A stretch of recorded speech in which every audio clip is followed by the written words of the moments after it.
Hey there, Dr. Dave here, and today's 2-minute tip is all about learning to listen to improve the connection in our relationship.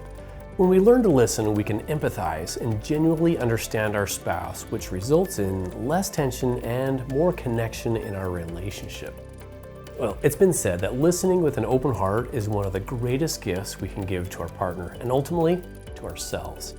I don't think there's a relationship where that's more true than in a marriage. So, have you ever tried telling your partner how upset you are about something they've done and they immediately got defensive? Or have you been really excited to share some good news with them only to have them kind of half listen while they're doing something else or on their phone?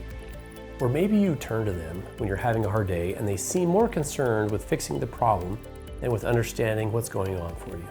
Well, we've all been there, and it's at times like those that we realize how much of a difference it can make to really listen, especially in a marriage. It helps us feel validated, valued, and seen. It helps us process emotions and problem solve. It helps us heal from the tough things and makes the good things even better. And it's key to the emotional intimacy and friendship that every marriage needs as its foundation. So here are 3 tips for being a better listener. Tip number 1, listen with compassion to understand rather than to respond. Are you really taking in what your partner is saying, or are you planning what you're going to say next? Also, don't just listen to their words. Pay attention to both their verbal and nonverbal communication and listen for meaning. You don't always need to agree with your spouse. In fact, it's healthy to allow for disagreement.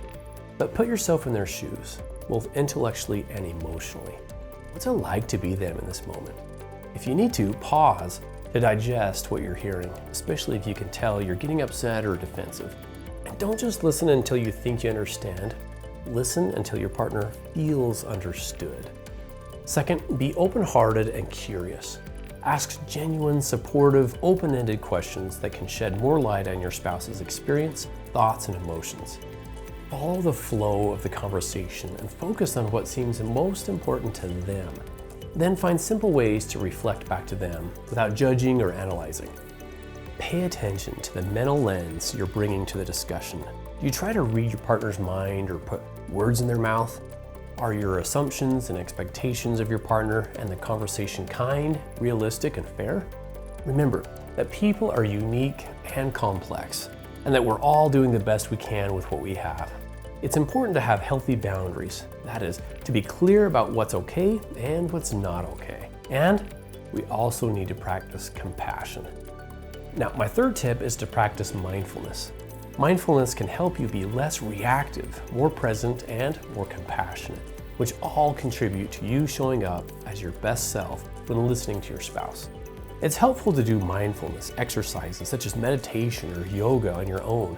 And you can also be mindful during conversations with your sweetheart.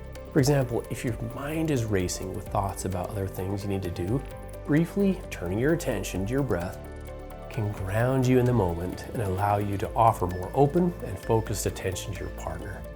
Listening takes work, especially if we're tired, stressed, upset, or distracted. We're not going to be perfect at it, but as we listen to understand rather than respond, try to be open-hearted and curious, and practice mindfulness, we help our spouse know they're safe with us, that they matter, and that they're seen. So every effort is worth it. Well, that's all for now. I'm Dr. Dave sharing 2-minute tips to strengthen couple relationships. For more tips and resources, be sure to visit strongermarriage.org.